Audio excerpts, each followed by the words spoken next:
Bitte alle nochmal darauf achten, dass die Handys aus sind. Please double check if your phones are switched off. Letztes Mal ein paar Mal geklingelt. Unangenehm.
durch.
It's the right channel, isn't it, too? Okay.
Herzlich willkommen zu dieser Pressekonferenz im Auswärtigen Amt.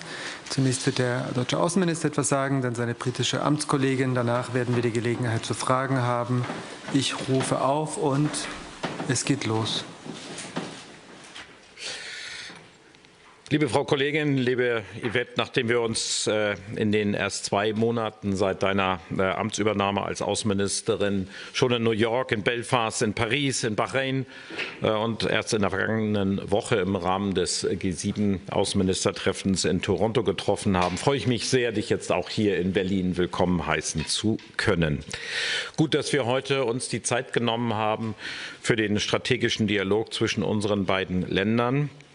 Bevor wir uns schon in der kommenden Woche wiedersehen im Rahmen der NATO, der OSZE und vielleicht auch beim Staatsbesuch des Herrn Bundespräsidenten im Vereinigten Königreich.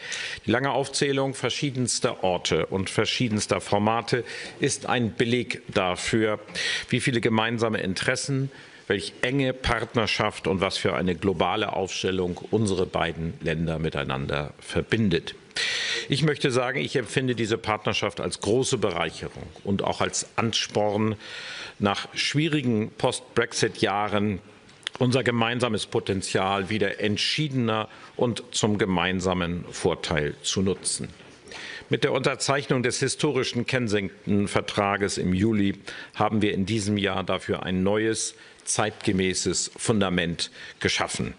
Dieser Kensington-Vertrag ist ein echter Freundschaftsvertrag, der die gesamte Breite unserer Zusammenarbeit abdeckt und zeigt, wie ambitioniert wir unsere Partnerschaft weiterentwickeln wollen. Dafür haben wir fast 20 bilaterale Leuchtturmprojekte vereinbart, deren Umsetzung in ganz verschiedenen Bereichen schon in vollem Umfange ist. Neben den vielen außen-, wirtschafts- und sicherheitspolitischen Themen wollen wir uns besonders auch darum bemühen, den direkten Austausch zu stärken. Denn Freundschaft zwischen unseren Ländern wird getragen von den Menschen und dem Erleben des anderen Landes. Hier sehen wir bereits erste ganz konkrete Fortschritte. Britische Vielreisende können jetzt zum Beispiel E-Gates an deutschen Grenzen nutzen und damit die Einreisekontrollen deutlich beschleunigen. Sobald wie möglich wollen wir die Möglichkeit dann für alle britischen Staatsangehörigen öffnen. Und nachdem das infolge des Brexit leider nicht mehr möglich war, schaffen wir gerade die Voraussetzungen dafür, dass Schulklassen wieder über Sammellisten visumsfrei zu Austauschprogrammen oder Klassenfahrten nach Großbritannien reisen können. Das sind sichtbare Zeichen dafür, dass wir den Freundschaftsvertrag mit Leben füllen, dass Mobilität, Austausch und Offenheit unser gemeinsamer Anspruch sind. Ein weiterer Schwerpunkt unserer Gespräche heute war die Sicherheits- und Verteidigungspolitik. Großbritannien ist ein zentraler Pfeiler der europäischen Sicherheitsarchitektur. Als NATO-Mitglied, als permanentes Mitglied des UN-Sicherheitsrates und als Nuklearmacht. Für uns als Deutschland ist klar, wir wollen unsere Rüstungs- und Sicherheitskooperation verstärken, intensivieren. Der Kensington-Vertrag und die Trinity House-Vereinbarung im Bereich der Verteidigung schaffen dafür genau den richtigen Rahmen. Wir sehen hier in vielen Bereichen enormes Potenzial, von gemeinsamen industriellen Projekten hin zu enger taktischer und strategischer Abstimmung. Ich hoffe, dass wir hier einen gemeinsamen Weg gehen können. Ein zentrales Thema unserer engen Abstimmung bleibt auch die Unterstützung der Ukraine. Deutschland und das Vereinigte Königreich sind die wichtigsten europäischen Unterstützer des Kampfes, politisch, wirtschaftlich und militärisch. Gerade im nahen Winter, wo Putin Raketen und Drohnen weiter auf Wohnviertel und gezielt auf Kraftwerke hageln lässt, ist es mir besonders wichtig, dass wir den mutigen Ukrainerinnen und Ukrainern zur Seite stehen. Putins Drehbuch, Kälte, Dunkelheit und Angst über das ganze Land zu legen, darf nicht aufgehen. Deswegen arbeiten wir weiter daran, den Druck auf Russland zu erhöhen, mit entschlossener Unterstützung der Ukraine, mit weiteren Sanktionen und vor allem mit langem Atem. Und ich will es nochmals unterstreichen, einer Beendigung des Sterbens und Leidens steht ausschließlich der russische Machthaber im Wege. Wenn er wollte, könnte dieser Krieg morgen vorbei sein. Wir werden deswegen die Unterstützung der Selbstverteidigung der Ukraine nicht beenden. Wir werden nicht nachlassen, bis Russland endlich Bereitschaft zum Frieden zeigt. Das ist unser wichtigstes sicherheitspolitisches Thema Und das ist auch die Botschaft dieses strategischen Dialogs hier aus Berlin. Unsere enge politische Abstimmung zeigt sich auch in unserem gemeinsamen Engagement im E3-Format mit Frankreich. Ob beim Umgang mit dem iranischen Nuklearprogramm, mit China oder Russland oder auch der Lage im Nahen Osten, Deutschland, Großbritannien und Frankreich stimmen sich engstens ab. Für uns ist dieses Format von strategischer Bedeutung, weil wir wissen, dass unsere Geschlossenheit ein entscheidender Faktor internationaler Diplomatie ist. In unserem Gespräch ging es natürlich auch um den westlichen Balkan, den ich in den vergangenen Tagen besucht habe. Wir sind uns, Europäische Union oder nicht, vollkommen einig, dass nur ein starkes, geeintes Europa auf lange Sicht Frieden, Freiheit und Wohlstand gewährleisten kann. Denn jedes Vakuum, das wir uns auf dem Kontinent erlauben, werden andere versuchen zu füllen. Andere Mächte, die nicht die Interessen der Europäerinnen und Europäer im Sinn haben, das müssen wir verhindern. Liebe Yvette, ich möchte dir deswegen ganz persönlich dafür danken, dass das Vereinigte Königreich in diesem Jahr die Treffen des sogenannten Berlin-Prozesses für den westlichen Balkan ausgerichtet hat. Belfast, für dessen Außenministertreffen, war gerade unter dem Gedanken Versöhnung eine hervorragende Wahl. Das war ein hervorragendes Beispiel dafür, wie wir im Geiste des Kensington-Vertrages gemeinsam Verantwortung übernehmen. Dieses Jahr markiert einen echten Aufbruch unserer Beziehungen. Im Geist unseres Freundschaftsvertrages wollen wir diese Partnerschaft weiter ausbauen für unsere Bürgerinnen und Bürger und im Dienst unserer gemeinsamen Verantwortung für Frieden, Sicherheit und Stabilität. Ich danke dir nochmals sehr herzlich für den Besuch hier in Berlin. Thank you very much. Thank you, Johann. Thank you for your hospitality today. And it's a great pleasure to be here in Berlin. It is, as Johann has said, we have had very many discussions in different parts of the world. So it's a pleasure to be able to now continue those here in Germany, because it is partnerships like this hugely important and strong partnership between the UK and Germany, are what make the UK stronger at home. Be it partnerships on economic growth and on trade, the partnerships on security, particularly around the threats from Russia and the impact on Ukraine, and partnerships to tackle challenges like illegal migration. The joint working we are able to do between our countries makes each of our countries stronger and helps tackle the problems that we face at home. We are taking forward together the UK-Germany Kensington Treaty that we signed in July and that is delivering for the British and German people alike. Germany is already the UK's second largest trading partner, worth £146 billion. That is putting money in the pockets of hardworking Brits. And tomorrow, German defence technology company Stark will open a new facility in Swindon, its first expansion outside Germany, creating more than 100 highly skilled jobs and a brand new 400,000 square foot warehouse to build unmanned systems to help defend Ukraine. They're supporting our economic relationship, but supporting our security relationship too. I also want to thank Johann for the joint work that we are doing to tackle illegal migration and also particularly the small boat crossings that undermine UK border security and put lives at risk. We know that right across Europe and beyond, criminal gangs, criminal smuggler and trafficking gangs operate across borders to make their vile profits, and so we as governments and law enforcement need to cooperate across borders in order to bring them down. As a result of the Kensington Treaty and as a result of joint action plans that we have previously signed, the German government has agreed the change in the law, and we expect now this change in the German law to pass through Parliament before Christmas and to be in force in January.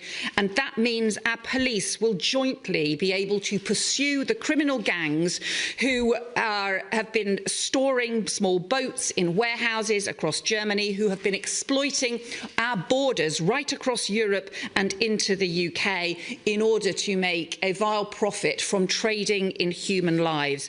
It is a result of our cooperation that we are able to go after the criminal gangs that undermine our border security at home. And also on this strengthening from our border security to strengthening our national security, we will continue to be at the heart of the cooperation on tackling the threat from Russia to Europe, and where nothing is more important than standing with Ukraine against Russia's brutal war. As key coalition of the willing partners, we are ratcheting up the economic pressure on Russia at every opportunity, directly targeting the revenue streams that fuel the Kremlin's war machine and cutting off critical mineral supplies. And alongside our friends and partners and close collaboration between the UK and Germany, we will continue that collaboration to strengthen European security. We know that Ukraine's security is our security. Our UK Defence Secretary has today confirmed that a Russian spy ship, the Yantar, is on the edge of UK waters north of Scotland. And this is a vessel used for gathering intelligence and mapping undersea cables. So we have deployed a Royal Navy frigate and RAF planes to monitor and track the vessel's every move, during which the Yantar directed light lasers at our pilots. That Russian action is deeply dangerous, and it's the second time this year that this ship has deployed to UK waters. We have been clear to Putin, we see this activity, we know what he is doing, and consistent with our shared objectives, with the joint work between the UK and Germany, but also the response that our Defence Secretary set out today, we are going further with new pressure on Russia, and the UK is announcing new sanctions against Russia's cyber criminals, targeting those who seek to undermine our security through ransomware and phishing attacks. And we have also, in recent days, seen the unprecedented attack on a key railway line in Poland used to deliver vital support to Ukraine. It is clearly an unacceptable act of sabotage, and I have already offered the UK's full support to Poland on their investigation, but we should be clear, what we've seen is extremely irresponsible and reckless. The recent spate of hybrid incidents across the Euro-Atlantic since is deeply troubling, and that's why we will continue to work in lockstep on this, and why our cooperation between the UK and Germany is so important at the heart of this. The final issue I just wanted to highlight, because again Johann and I have discussed this on a number of occasions, is the scale of the humanitarian crisis in Sudan, which is horrendous, and we have discussed the coordinated pressure that we will put on to support the work of the Quad in order to keep the pressure on for a humanitarian truce, but also to prevent further atrocities. And we have both supported the Human Rights Council resolution, which is authorising an investigation into the atrocities that have been taking place in El Fasher. From Belfast to Berlin, from the Niagara Falls to the discussions that we have had in New York, from many parts of the world, Johann and I have continued our foreign policy discussions and our foreign policy partnerships. This is a direct bilateral partnership where we are strengthening our own countries, but it is also the role that our two countries can play jointly, because we know that the security partnerships we build between each other and across the world are also what strengthen our security back at home. Thank you. Thank you. We have a question from James Rothwell, Telegraph. Foreign Secretary, there is renewed discussion in Europe about reforming the ECHR. Can you confirm whether you discussed that with Foreign Minister Wadephul, and if so, what changes would you like to see to the ECHR? And secondly, if I may, what is your message to Labour colleagues who are plotting to oust Sir Keir Starmer? Ich habe auch eine Frage für Sie, Herr Wadephul. Deutschland zahlt Afghanen in Pakistan Geld, damit sie ihre Asylanträge zurückziehen. Würden Sie diese Methode dem Vereinigten Königreich empfehlen? Dankeschön. Thank you. So first of all, on the ECHR, as you know, I had previously launched a review as Home Secretary into the way in which both Article 3 and Article 8 were being interpreted of the ECHR, and it's why we have been part of discussions right across Europe, and why there will be a meeting in December of Justice Ministers, and we expect further meetings of foreign ministers later this year. Look, it's really important we have a framework of international law, but it's also important that the laws are interpreted in a way that makes sense for the modern challenges that we face as well. And so that's what underpins those discussions. And yes, it is something that we have discussed here today. And in terms of the domestic issues that you said, what I would say is that the discussions that Johann and I have been having today are about the implementation of the Kensington Treaty that was drawn up by Keir Starmer, working with the German government, that are all about how we strengthen our economy and how we strengthen our security. Those are the things that this government is focusing on and will continue to focus on. Die Personengruppe, um die es dort in Pakistan geht, die dort derzeit sich aufhält, aus Afghanistan, ist eine sehr diverse, eine sehr unterschiedliche Personengruppe, und wir behandeln diese auch rechtlich sehr unterschiedlich aus Deutschland. Einige haben eine feste Zusage und deswegen gelangen sie auch nach Deutschland. Bei anderen ist der rechtliche Status mindestens unklar, oder man muss davon ausgehen, dass sie keinen rechtlichen Anspruch haben, nach Deutschland zu kommen, und deswegen gibt es dort unterschiedliche Antworten, die wir aus Deutschland geben. Aber das ist, glaube ich, eine Situation, die ist mit Fragen, denen sich das Vereinigte Königreich gegenüber sieht, nicht vergleichbar. Die zweite Frage kommt von Frau Nöstlinger von Politico. Dankeschön. Frage an Sie beide. Wurden Sie von den USA gebrieft zu dem neuen 28-Punkte-Plan Frieden für die Ukraine? Und wenn ja, wie bewerten Sie diesen Plan? Dankeschön. Nein, wir sind dazu jetzt nicht gebrieft worden. Trotzdem, es gibt fortlaufende Anstrengungen aller internationaler Partner, endlich dafür zu sorgen, dass Präsident Putin an den Verhandlungstisch kommt. So verstehe ich auch die gemeinsamen Treffen, die es jetzt in Istanbul gibt, und alles, was in diese Richtung führt. Das unterstützen wir selbstverständlich. Wir konzentrieren uns darauf, die Ukraine zu unterstützen und damit auch indirekt oder ganz direkt Putin klarzumachen, dass es keine Alternative zu einem Verhandlungsprozess gibt. Er wird damit rechnen müssen, dass wir militärisch, politisch und wirtschaftlich dauerhaft an der Seite der Ukraine stehen. Yeah, and I think we have seen a situation really over many months in which President Trump has proposed a peace process, and President Zelensky has shown his readiness for talks and for a ceasefire, but President Putin instead has simply chosen to escalate war, has simply chosen to increase the strikes and the threat, including targeting civilians and impact on children as well. And so that is why, as Johann has said, as part of the whole strategy that everyone is working together on to seek to get peace includes strengthening the economic pressure, both through the sanctions that we have been escalating, the UK announcing further sanctions, the EU continuing to develop sanctions, and also the US introducing new sanctions on Russian oil and gas as well, alongside the discussions that we have been having to support the use of Russian sovereign assets as well, and the mobilisation of the Russian sovereign assets as part of the work that the EU has been doing, so that we can continue to show that support for Ukraine, but also pressure Russia and pressure Putin to come back to the table for peace talks. There is a question from Siobhan Robbins from Sky News. Hi, Siobhan Robbins from Sky News.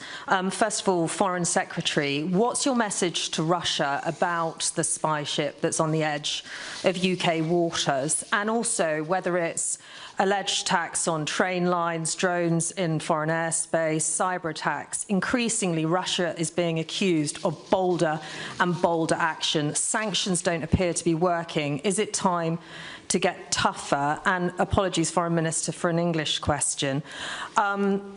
Just like the UK, we've seen for the best part of this year, Germany getting tougher on illegal migration and asylum seekers, yet the AfD continues to rise through the polls. Critics say it's time for you to stop playing with people's lives. What's your response?